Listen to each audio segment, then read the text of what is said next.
नमस्कार, बहुत बहुत स्वागत है आप सभी का एक बार फिर से जिज्ञासा में। और हम लोग 4 ब्लॉक अप्रोच पे बात कर रहे थे। चारों अप्रोचेज को हमने सरसरी निगाह से देख लिया है। पहली अप्रोच ओरल लैंग्वेज डेवलपमेंट, दूसरी वर्ड रिकॉग्निशन, तीसरी रीडिंग और चौथी राइटिंग। राइटिंग तक हम पहुंच गए। उसके बाद हमने इंटीग्रेशन ऑफ 4 ब्लॉक अप्रोच भी देख लिया कि जो 4 अप्रोचेज हैं वो चारों अप्रोचेज लगभग साथ साथ चलती हैं। ऐसा नहीं है कि वो अलग अलग चलती हैं। इसके बाद हमारा टॉपिक आ जाता है oral language development in language 2।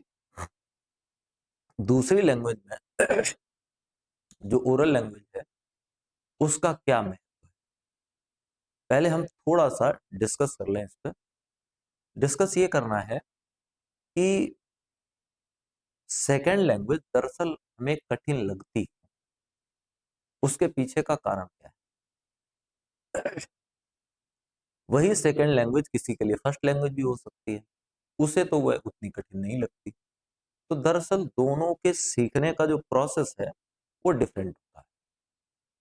हम अपनी नेटिव लैंग्वेज को अपने परिवेश से अडॉप्ट करते हैं और परिवेश में वह प्रचुर मात्रा में होती है, इसलिए उसको बोलना और उसको सुनना और समझना ये हम अपनी प्रॉपर शिक्षा व्यवस्था शुरू होने से पहले ही क्लियर कर चुके होते हैं।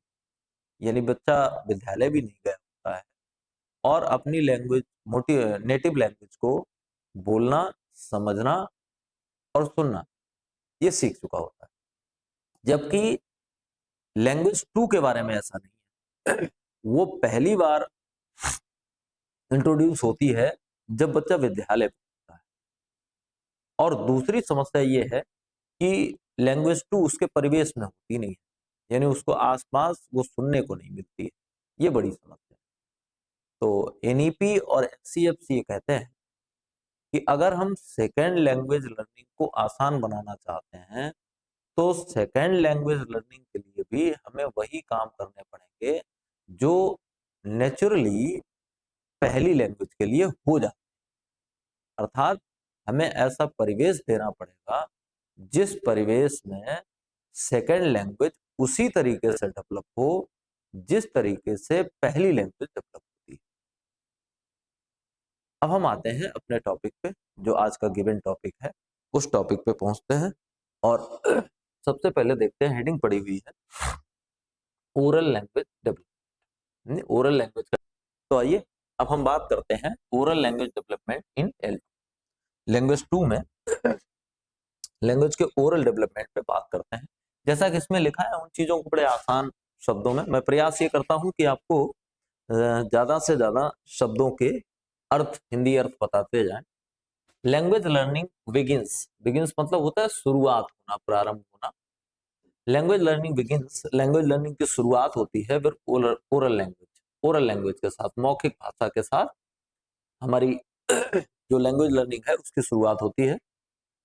तो पहली बात, ये नॉर्मल सी बात है, हमें पता है कि हम जब भी भाषा सीखते हैं तो भाषा की शुरुआत ओरल लैंग्वेज से होती है, मौखिक भाषा से होती है। लेकिन L2 के मामले में ये नहीं है। L2 के मामले में हम गड़बड़ियां करते हैं। हम पहले लिखना सिखाते हैं ABCD, उसके बाद पढ़ना सिखाते हैं और बोलना तो हम लास्ट तक नहीं सीख पाते हैं। अंग्रेजी के मामले में अगर बात करें तो हमारी अप्रोच गलत रहती है उस मामले में। तो इस बात को गौर देना है, ध्यान देना है कि कोई भी लैंग्वेज है उसकी शुरुआत अगर मौखिक से होती है, ओरल से होती है, पहले थोड़ा थोड़ा उसको बोलना सुनना सीखेंगे तब जाकर के वो प्रॉपरली डेवलप हो पाती है।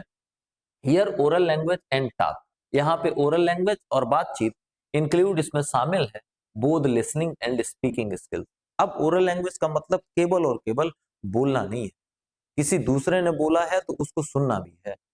तो दरअसल ओरल लैंग्वेज में, बातचीत में दो चीजें शामिल होती हैं, स्पीकिंग भी शामिल होती है और लिसनिंग भी शामिल होती है। दोनों ही स्किल शामिल होती हैं, स्पीकिंग की स्किल और लिसनिंग की स्किल। दे लिसन, यानी यहाँ बच्चों की बात की गई है। बच्चे सुनते हैं, ऑब्जर्व करते हैं रिफ्लेक्ट करते हैं एंड रिस्पॉन्ड, और रिस्पॉन्ड करते हैं। यानी बच्चे सुनते हैं, ऑब्जर्व करते हैं, रिफ्लेक्ट करते हैं और रिस्पॉन्ड उसका प्रत्युत्तर देते हैं टू द थिंग्स मतलब चीजों का, एंड सिचुएशंस और परिस्थितियों का अराउंड देम उनके आसपास। बच्चे क्या करते हैं सेकेंड लैंग्वेज में, जब वो अपने आसपास की चीजों को देखते हैं तो फिर उसको ऑब्जर्व करते हैं, ठीक, उस पर रिफ्लेक्ट करते हैं, प्रतिक्रिया देते हैं अपनी, और फिर प्रत्युत्तर देते हैं, रिस्पॉन्ड करते हैं जब वो अपने आसपास के परिवेश को देखते हैं। तो आवश्यक ये हो जाता है कि उनके आसपास के परिवेश में EL2 होनी चाहिए। अगर आसपास के परिवेश में EL2 नहीं है तो निश्चित सी बात है भैया समस्या आने वाली है, बच्चा प्रॉपरली नहीं सीख पाएगा। Oral language serves as the bedrock. Bedrock मतलब होता है आधारशिला, नींव का पत्थर ऐसे कह सकते हैं, आधारशिला या नींव का पत्थर कह सकते हैं। ओरल लैंग्वेज जो है वो काम करती है किस तरह से, आधारशिला की तरह से for second language L2 development. L2 के डेवलप में, दूसरी भाषा के डेवलपमेंट में आधारशिला की तरह ओरल लैंग्वेज काम करती है। और आपको पता है कि अगर नींव का पत्थर ही मजबूत नहीं होगा, आधारशिला ही मजबूत नहीं होगी, तो उस पर एक मजबूत और टिकाऊ इमारत बनाना संभव नहीं। तो इसलिए आवश्यक है कि पहला काम अगर किसी पे किया जाए वो ओरल लैंग्वेज पे किया जाए। बच्चों को ऐसा परिवेश दिया जाए जहाँ पे अंग्रेजी में बातचीत होती हो। बच्चे पहले तो उसको सुने और उसके हाव भाव को समझे कि अंग्रेजी में बोला कैसे जाता है, इसमें शब्दों का स्ट्रक्चर कैसा होता है, शब्द कैसे होते हैं, इन चीजों को वो समझे। It acts as a bridge between the learner's known world. अब ये काम करता है किस तरह से, पुल की तरह से, पुल की तरह से काम करता है between the learner's known world. जो सीखने वाला है, जो बच्चा है, वो जिस दुनिया को जानता है उसके बीच में, and the unfamiliar sound, unfamiliar मतलब अपरिचित, और ऐसी ध्वनियों के बीच में जो उससे अभी तक अपरिचित हैं, एंड स्ट्रक्चर्स, और ऐसे स्ट्रक्चर्स जिससे वो अपरिचित है, ऑफ द सेकेंड लैंग्वेज, दूसरी लैंग्वेज। अब ओरल लैंग्वेज करता क्या है, ओरल लैंग्वेज दरअसल एक पुल बनाता है, एक पुल का निर्माण करता है, किसके किसके बीच में, एक उस दुनिया के बीच में, एक उस दुनिया और उस दुनिया के बीच में। एक तरफ अपरिचित दुनिया है जिसको बच्चा नहीं जानता है, तरह तरह के नए नए साउंड्स निकल रहे हैं, नए नए स्ट्रक्चर्स आ रहे हैं।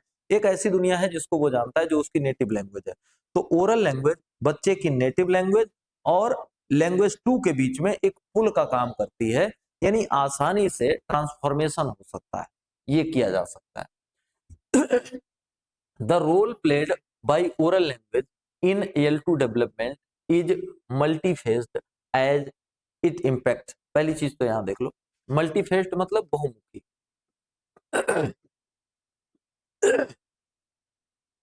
The role played by oral language in EL2 development, EL2 के डेवलपमेंट में, दूसरी भाषा के डेवलपमेंट में मौखिक भाषा जिस रोल का निर्वहन करती है, जो रोल निभाती है, वो कैसा है, बहुमुखी है।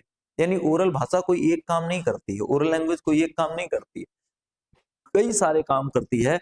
एज इट इम्पैक्ट्स, ये प्रभाव डालती है all other language skills. Oral language बाकी सभी लैंग्वेज की स्किल्स पे प्रभावी होती है, उन सभी पे ये प्रभाव डालती है। ये इसकी खासियत है ओरल लैंग्वेज की। Oral language development in EL2 is important. दूसरी भाषा में ओरल लैंग्वेज का विकास बहुत जरूरी है, इंपॉर्टेंट है। क्यों? Because it Lay's the foundation for literacy development in EL2।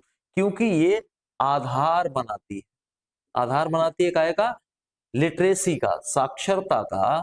किसमें? EL2।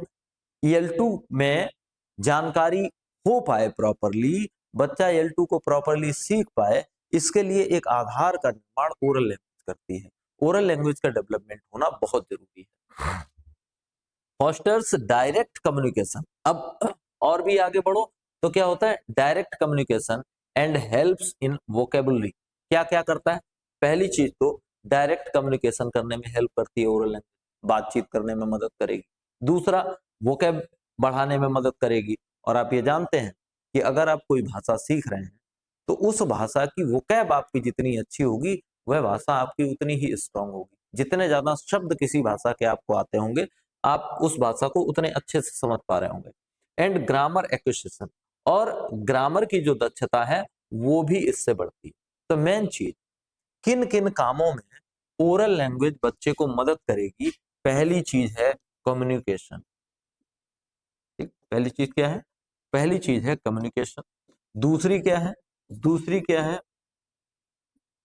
वोकेबुलरी है। और तीसरी क्या है? ग्रामर है। अगर बच्चा प्रॉपरली ये सब सीखना चाहता है, कम्युनिकेशन, वोकेबुलरी और ग्रामर, बिना किसी फोर्स के, बड़ी आसानी के साथ, तो उसको करना क्या है? उसको ओरल लैंग्वेज जो है उसकी वो डेवलप करवानी है properly. It is important to remember, अब ये याद रखना भी जरूरी है, that oral language does not precede reading and writing in term of skill, कि ओरल लैंग्वेज जो है वो रीडिंग और राइटिंग से आगे नहीं है, ठीक, but shapes and strengthen them, लेकिन उन्हें शेप्स मतलब आकार प्रदान करती है और स्ट्रेंथन मतलब मजबूती प्रदान करती है। अब ओरल लैंग्वेज, अगर हम ये कहें कि ओरल लैंग्वेज ही सब कुछ है, राइटिंग और रीडिंग से बढ़कर है, ऐसा नहीं है कि ओरल लैंग्वेज राइटिंग और रीडिंग से बढ़कर है, लेकिन राइटिंग और रीडिंग को दो चीजें प्रदान करती है, एक तो उसको शेप प्रदान करती है, आकार प्रदान करती है, और दूसरा स्ट्रेंथेंस मतलब उसको मजबूती प्रदान करती है, दो काम करती है। मतलब ये नहीं कह सकते कि अब आपने कोई ओरल लैंग्वेज सीख ली तो इसका मतलब आप भाषा पे पूरी पकड़ होगी, ऐसा नहीं है। रीडिंग और राइटिंग आना जरूरी है, लेकिन रीडिंग और राइटिंग प्रॉपरली तभी आएगी जब आप ओरल लैंग्वेज में मजबूत हो जाएंगे। अपने परिवेश से इस बात को इमेजिन कर लीजिए कि हमने सबसे पहले क्या सीखा था? क्या लिखना सीख लिया था? क्या पढ़ना सीख लिया था? नहीं। क्या किसी अपनी ही भाषा का, हिंदी का ही, क्या हमने पहले ग्रामर सीखा था? नहीं। पहले हम बोलना सीखे और फिर हमें ग्रामर सीखना आसान हो गया, फिर हमें लिखना आसान हो गया, फिर हमें पढ़ना आसान हो गया। यही मामला अंग्रेजी के पक्ष में है। हम वहां सबसे पहले रीडिंग और राइटिंग पे चले जाते हैं, ओरल लैंग्वेज पे नहीं रहते।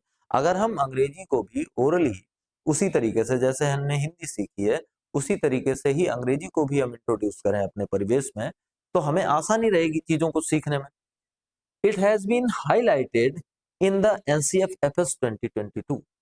NCF-FS में ये बात हाईलाइट की गई है that the child's language journey begins, कि एक बच्चे की भाषा की यात्रा प्रारंभ होती है with listening to and reproducing language. Reproducing मतलब पुनः उत्पन्न करना, पुनः उत्पन्न करना। अब एनसीएफ ये कहता है कि किसी बच्चे की लैंग्वेज की, भाषा की यात्रा कहां से शुरू होती है? सुनने से। पहले वो सुनेगा फिर रिप्रोड्यूस करेगा।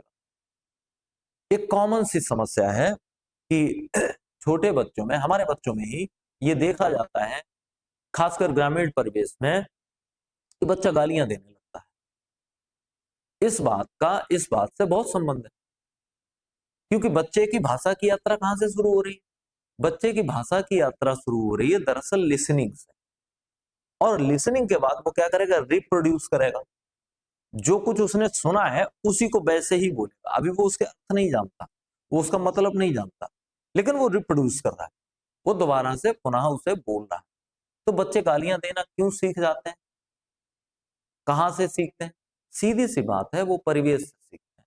हमारे ही परिवेश में कुछ ऐसे लोग होते हैं जो उनके सामने, बच्चों के सामने गालियां देते हैं। अब बच्चे तो नहीं जानते ये गालियां हैं क्या हैं, उन्हें हर चीज को रिप्रोड्यूस करना है। बच्चा सबसे पहली बार जब बोलता है तो वो मम्मी पापा जो भी बोलता है, क्या वो बिना बताए बोलता है? नहीं।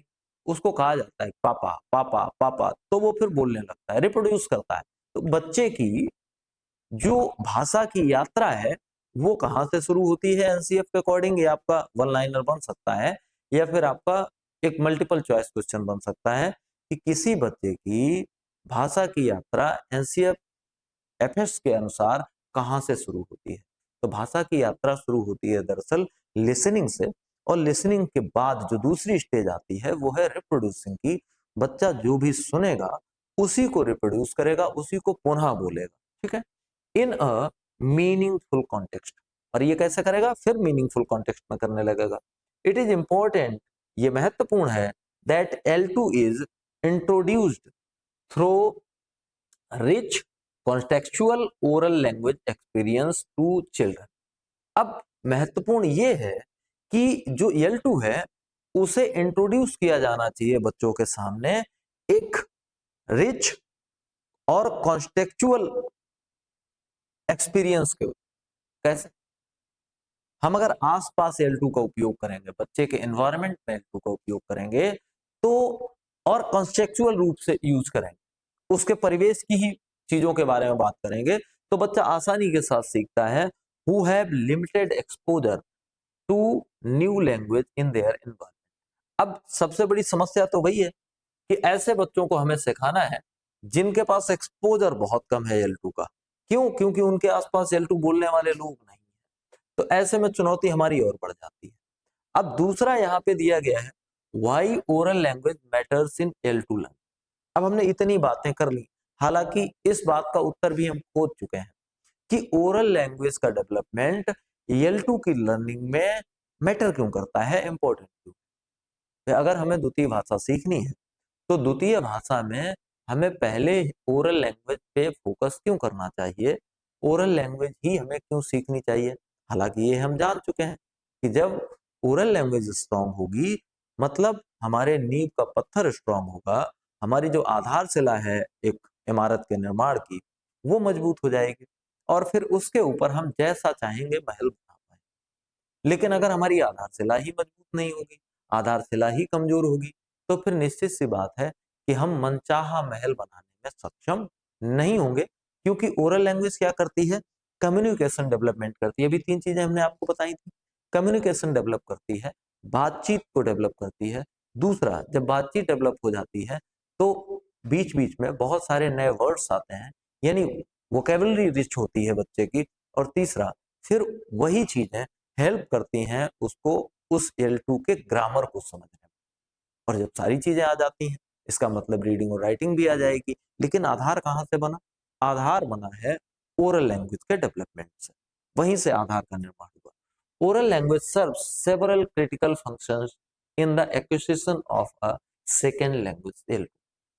ओरल लैंग्वेज क्या करती है, बहुत से क्रिटिकल फंक्शंस रखती है दूसरी भाषा को सीखने में। अब उनमें से कुछ की बात यहाँ पे दी गई है, ठीक है।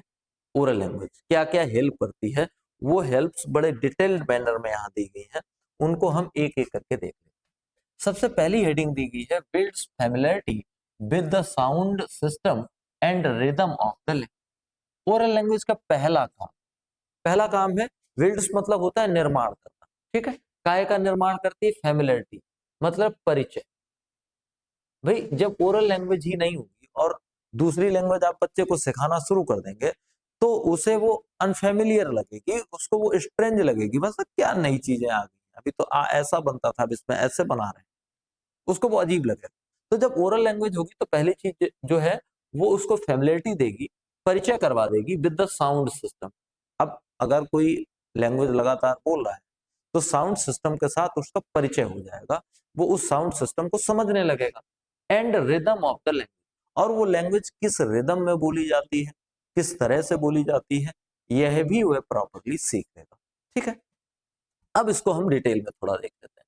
Children need to be immersed in language to in the classroom and hear it repeatedly in natural conversational setting in the into setting to internalise the structure of the language.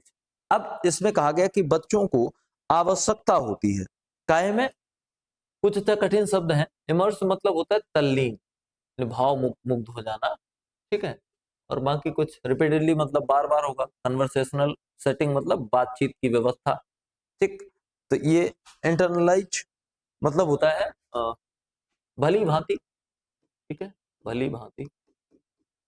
अब देखिए इसमें कहने का प्रयास ये किया गया कि बच्चे को आवश्यकता होती है तल्लीन हो जाने की, काहे में? लैंग्वेज टू में, इन द क्लासरूम में, एंड हियर इट रिपीटेडली, और इसे वो बार बार सुने। महत्वपूर्ण बात क्या है? वो इसको बार बार सुने। जितने ज्यादा बार सुनेगा उतना ही उसको उसके साउंड सिस्टम का पता लगेगा, उस भाषा के रिदम को पता लगेगा, वो दोनों चीजें जान पाएगा। और वो भी कैसे? नेचुरल। बे कैसा होना चाहिए? नेचुरल। मतलब उसको ये लगे ना कि उसको ये सिखाया जा रहा है, नेचुरल वे में होना चाहिए। कन्वर्सेशनल सेटिंग टू इंटरलाइज मतलब उसको भाली भांति समझने के लिए the structure of the language, language के स्ट्रक्चर को भली भांति समझने के लिए बच्चे के परिवेश में, पूरी का निचोड़ में बता दूं इतनी बात का, बच्चा अगर स्ट्रक्चरल सिस्टम समझना चाहता है लैंग्वेज 2 का, तो उसके परिवेश में नेचुरली वो भाषा प्रचुर मात्रा में उपलब्ध होनी चाहिए। अगर उपलब्ध है तो वो निश्चित ही समझ जाएगा। एंड लर्न इट मीनिंगफुली, और इसको वो मीनिंगफुली समझे। It is important to ensure, ये निश्चित करना जरूरी हो जाता है, that meaning making is always the core of language learning. महत्वपूर्ण बात है, इंपॉर्टेंट बात है, इसको याद रखिएगा। मीनिंग मेकिंग यानी अर्थ का निर्माण करना is always the core of language learning. सबसे महत्वपूर्ण पॉइंट है लैंग्वेज लर्निंग का, वो है मीनिंग मेकिंग। यानी आप किसी भाषा को सीख रहे हैं और उसको समझ नहीं पा रहे हैं, उसका अर्थ आपको समझ नहीं आ रहा, तो कोई मतलब नहीं। भाषा सीखने का मतलब है कि आप उसका मतलब जानना सीख लें, आप उसके मायने निकालना सीख लें, तो उसमें क्या कहा गया है ये बात आपको समझ आनी शुरू हो जाए। अगर आ गई मतलब आपको भाषा आ गई है। But at the same time, लेकिन उसी समय एक और चीज आवश्यक हो जाती है, वो क्या है? प्रोनाउंसिएशन, उच्चारण सही करना, कि आप सही से बोलेंगे कैसे। अब आप देखेंगे अमेरिकन को आपने अंग्रेजी बोलते हुए देखा होगा, इंडियंस को बोलते हुए देखा होगा, इंग्लैंड वालों को बोलते हुए देखा होगा। सबका प्रोनाउंसिएशन थोड़ा अलग होता है। हम अंग्रेजी को ठीक उस मैनर में बोलते हैं जिस मैनर में हम हिंदी बोलते हैं, उनका अंग्रेजी बोलने का मैनर अलग होता है, तो ये अंतर रहेगा। ठीक है, तो क्या क्या सीख ले बच्चा, but at the same time pronunciation मतलब क्या? उच्चारण, सही से उच्चारण सीख ले। ठीक है, इंटोनेशन, इंटोनेशन का मतलब वही होता है मॉड्यूलेशन, मान लो इसको उतार चढ़ाव, उतार चढ़ाव उसको समझ आ जाए। And the basic grammatical structures of the language, और लैंग्वेज के जो भी आधारभूत ग्रामेटिकल स्ट्रक्चर्स हैं, ग्रामर के स्ट्रक्चर्स हैं, उनको सीख ले। Are also internalised by the learner. ठीक है, इनकी भी आवश्यकता पड़ती है काहे को? एक लर्नर को। तो लर्नर क्या क्या सीखे? इंपॉर्टेंट चीज उसके लिए मीनिंग मेकिंग, प्रोनाउंसिएशन, इंटोनेशन, और उसके बाद जरूरी क्या है? ग्रामेटिकल स्ट्रक्चर्स वो सीख ले उस लैंग्वेज के। Are also emerge in the learner, this can be done through instructions, ये इंस्ट्रक्शंस के थ्रू किया जा सकता है, रिस्पॉन्सेस के थ्रू किया जा सकता है, चैंट्स के थ्रू किया जा सकता है, गीत सॉन्ग्स के थ्रू किया जा सकता है, एंड रेम्स के थ्रू किया जा सकता है बाय द टीचर। अब टीचर इस ओरल लैंग्वेज को, इस समझ को अगर बच्चों में विकसित करना चाहता है, तो उसे ज्यादा से ज्यादा अंग्रेजी भाषा का उपयोग परिवेश में करना पड़ेगा। उसके लिए वो क्या कर सकता है? गीतों का सहारा ले सकता है, कविताओं का सहारा ले सकता है, कहानियों का सहारा ले सकता है, यानी उन सब चीजों का सहारा ले सकता है जो ओरल लैंग्वेज डेवलपमेंट में महत्वपूर्ण हो सकती है। ठीक है, उसके बाद दूसरी चीज आती है, उसको देख लो। पहला तो ये हो गया कि क्या क्लियर होगा? पहला तो ये क्लियर होगा कि वो फेमिलियर हो जाएगा साउंड सिस्टम से, और उस लैंग्वेज का जो रिदम है उससे, जो स्ट्रक्चर्स है उससे वो फेमिलियर हो जाएगा। फेमिलियर होने के बाद सीधी सी बात है, उसमें एक और चीज डेवलप होगी, और वो क्या होगी? वोकेबलरी। ठीक है, develops vocabulary through context, context के थ्रू उसकी वोकैब डेवलप होगी। जब बहुत सारे शब्द वो रोज सुनेगा तो कॉन्टेक्स्ट के साथ उन शब्दों को जोड़ पाएगा, उनको अटैच कर पाएगा, अटैच कर पाएगा तो उसकी वोकैब और स्ट्रेंथन करेगी, और ज्यादा डेवलप होगी। ये एक और खासियत आपको देखने को मिलेगी। Hearing words and sentences in the L2 in meaningful context, जब वो मीनिंगफुल कॉन्टेक्स्ट में वर्ड्स को सुनेगा, बार बार सुनेगा, जैसे टीचर के हाथ में एक पेन है और वो उसको बार बार पेन कह रहा है, तो वो जान जाएगा कि कलम मतलब पेन होता है। ठीक, ये pass me the green colour, मुझे ग्रीन कलर दो, ये अंग्रेजी में कहा टीचर ने, pass me the green colour. Everybody stand up for the national anthem, हर कोई नेशनल एंथम के लिए खड़े हो जाओ। अब वो जोड़ लिया कि और लोग खड़े हो गए, तो स्टैंड अप का मतलब खड़ा होना होता है। तो ऐसे करके धीरे धीरे उसकी वोकैब स्ट्रांग होती चली जाएगी। Helps children understand and remember new vocabulary, ये चीजें बच्चे को नई वोकैब सीखने में मदद करती हैं मोर इजीली, बहुत आसानी के साथ, then through rote memorisation method. Rote memorisation method मतलब रट्टा मार पद्धति, रटने वाली पद्धति जो है, उसकी अपेक्षा ये नेचुरल वे है वोकैब को स्ट्रेंथन करने का, वोकैब को और बेहतर करने का। ये नेचुरल तरीका है, नेचुरल प्रोसेस है। अब तीसरा फायदा क्या है ओरल लैंग्वेज का? तीसरा फायदा बड़ा महत्वपूर्ण है, lowers the fear and anxiety and encourage students.